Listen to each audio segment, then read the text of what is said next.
Hi guys, I'm Dan and today I'm going to be telling you how to build a PC. PC stands for personal computer and it's exactly what it sounds like. It's your own personal computer. You can build and put whatever parts in it you like. So if you want a PC for gaming, say, you can put a really nice graphics card inside it. If you want more heavy power, you can build something like a workstation. Or if you just want to browse the internet, that's also fine. There's a PC and a part combination out there for everyone. But today we're going to be talking about how you can build your own PC. So let's go to the workbench. Hi guys, we're at the workbench now, and now you can see what in front of us is what we call a motherboard. There are many different types of motherboards, and I'll put a list of them on the screen now. So all motherboards will basically have a similar set of things in order to function as a PC. The first being the CPU socket, next being the CPU power supply cable, next being the RAM DIMMs, which are located here. On this motherboard there are two slots for 2 sticks of RAM. This particular motherboard supports DDR2 RAM, but we'll get onto that later. The next slot is a 24-pin power supply connector. The next down here is the PCI X16 Express slot, the PCI Express X1 slot, and 2 PCI Express slots, the CMOS battery, and down on this far corner we have the serial AT80 connectors for things like hard drives, disk drives, etc. Next to that we have the front panel connectors, which we'll get onto later. On this particular motherboard we have a jumper, and then we have other various front panel connectors for things like audio, Firewire and USB. And also down here you can see we have an extra, this is what we call a fan header, and this is for the chassis fan. Further up here there is another fan header, but this one in particular is for the CPU fan, and that's on the heatsink, and we'll get into that later. Another thing to mention on the motherboard are these slots on the side. This is what we call the I/O. Your mouse and keyboard connect either via P2 USB. There's also an RJ45 connector, a VGA video output, and basic audio. So now we're going to get onto the CPU. CPU stands for Central Processing Unit, and then a computer, in order to function, will require a CPU. So the CPU goes in what we call the CPU socket. But before we just throw any random CPU in that socket, we must make sure our motherboard and CPU are compatible. Things to look for are the socket number and the chipset. So they both the motherboard has to support both of those in order for the CPU to work in that motherboard. There are also two different manufacturers for CPUs, and that is Intel and AMD. There isn't really much difference other than Intel has more professional line and, in my opinion, better stuff. One way you can tell the difference between an AMD CPU and an Intel CPU, other than the fact they've got AMD and Intel wrote on them, Captain Obvious, is the AMD one will have pins on the bottom which you can bend, whereas something like the Intel chip will just have contacts because the pins are actually in the socket. So anyways, let's go about installing our CPU.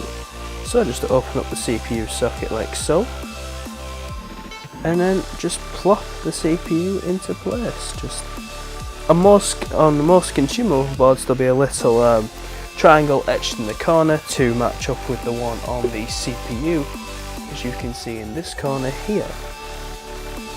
So we just drop that in there, grab both sides of the heatsink, just make sure it's nice and snug, drop the hatch, and then use the retention arm to seal it.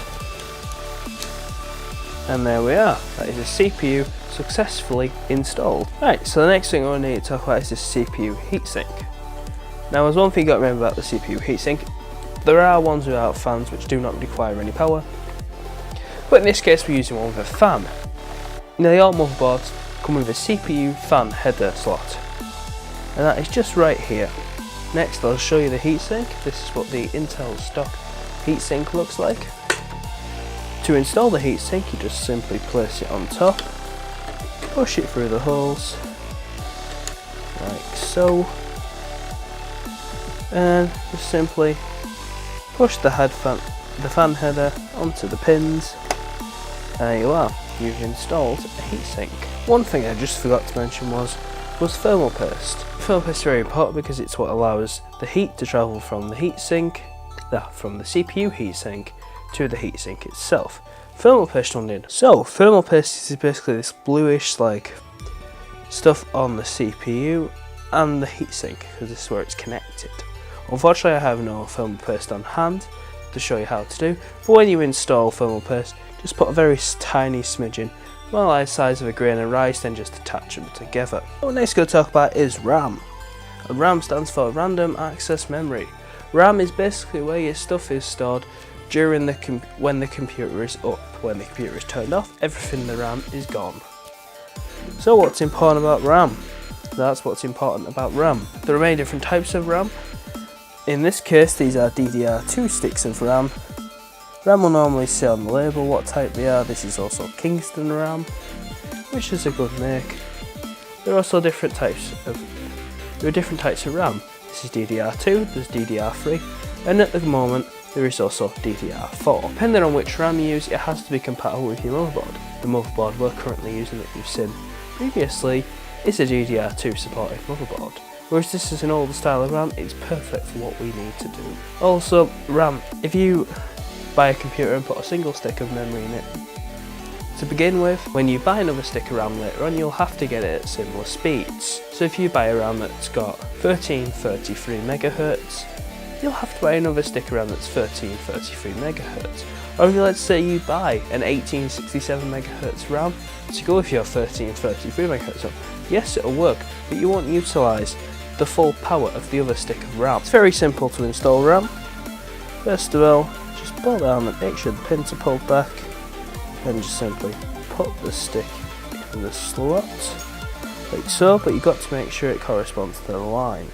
So as if you can see here closely, there is a very little small piece here where there's a divider, so you can't stick it in the wrong way. So I still have to put this in this way, it won't go down because of that divider. If I put it around the other way, you will now see that this stick around will just go in. Simply just push down, may require some force,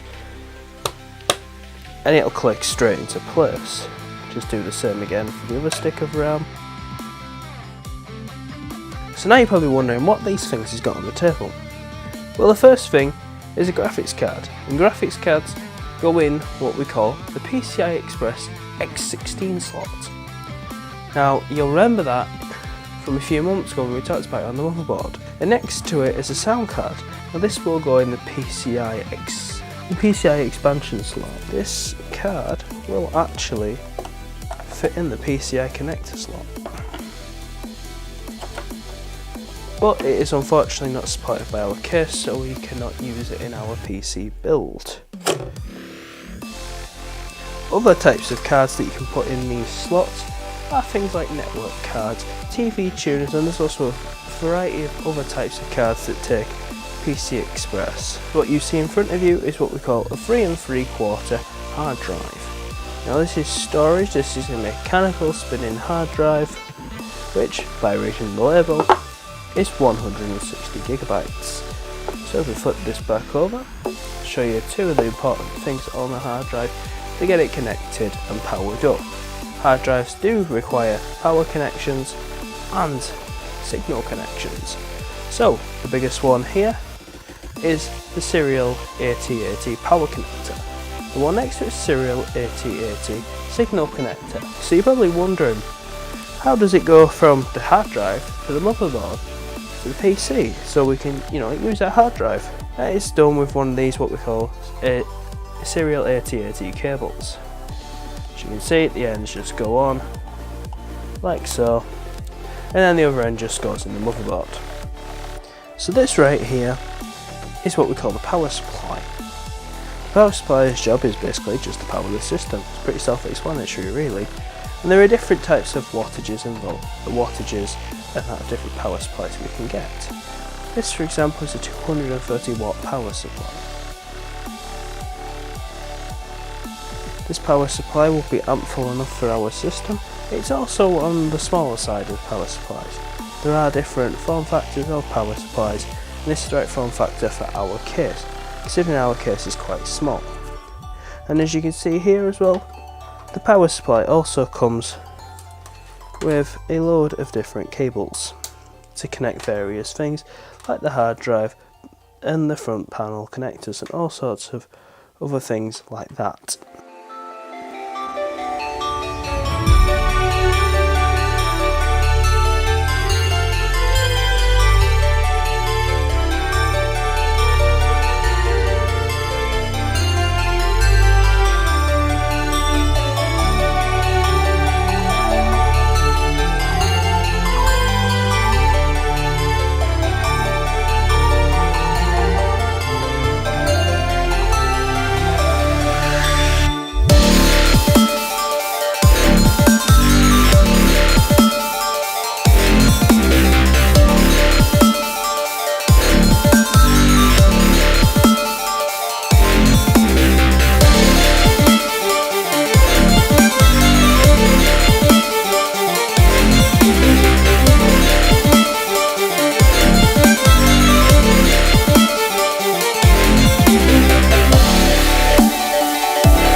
The next thing I want to talk about is operating system. Operating system is kind of like the thing you use to run your software on your PC. So you wanted to run like Photoshop or something like that, you would use an operating system such as Mac OS X or Windows. In the background of this video you're currently seeing an operating system called Linux Mint being installed. The reason I'm installing Linux in this video is just to show an alternative, to be a little bit different because everyone else installs Windows. So I thought I'd install Linux and make my video a little bit different. So yeah, there's different operating systems out there you can install. The basics that you'll install if you're making your own PC will be Windows or it'll be Linux. Typically you'll use Windows because it is the most, you can use the most software and it's the most widely adopted operating system around. Linux is more for enthusiasts. So to install an operating system you can do a couple of different methods. First off, you can either use a USB stick or you can use a disk. Typically if you're buying a copy of Windows it will come with a disk or a USB drive now that you'll just plug into your computer, set your BIOS, go into your BIOS menu and select the boot order to boot from the pen drive or the disk drive first, depending on whichever one you've got. But if you're wanting to install something like Linux, I'd recommend using UNet booting on a Windows machine to install the Linux OS onto the pen drive. Personally, I've been using that for quite a while and I find that quite easy to use and very simple, and it hasn't really failed me. It's compatible with a lot of operating systems, no need to worry at all. So like I said, there are operating systems for different things. A lot of, an operating system with a lot of developer support, I choose Windows because it has practically everything you need. There's not many applications that aren't on it or stuff you can't do with it. Something like Linux is more for enthusiasts, people who like to program and tinker with operating systems. Hello guys, now we're in Windows 10. I know, I just done Linux Mint, but now we're on Windows 10, eh? So next thing we'll talk about is benchmarking and diagnostics tools, basically testing your PC, seeing how good it is or things like that.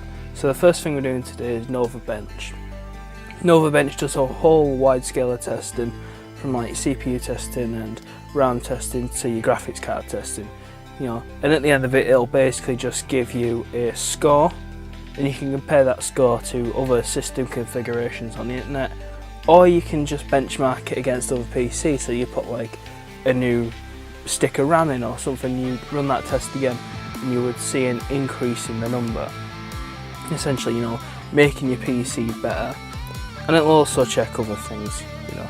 And it's also a good way of identifying, you know, common parts in your PC. So like what you know, CPU you've got, what RAM you've got, what graphics cards you've got, you know, and how fast each one of these things are. And it also tests hard drive speeds as well. Another good way of diagnosing things is by using Task Manager. Task Manager, especially in Windows 10, it gives you all these very nice little graphs and things like that.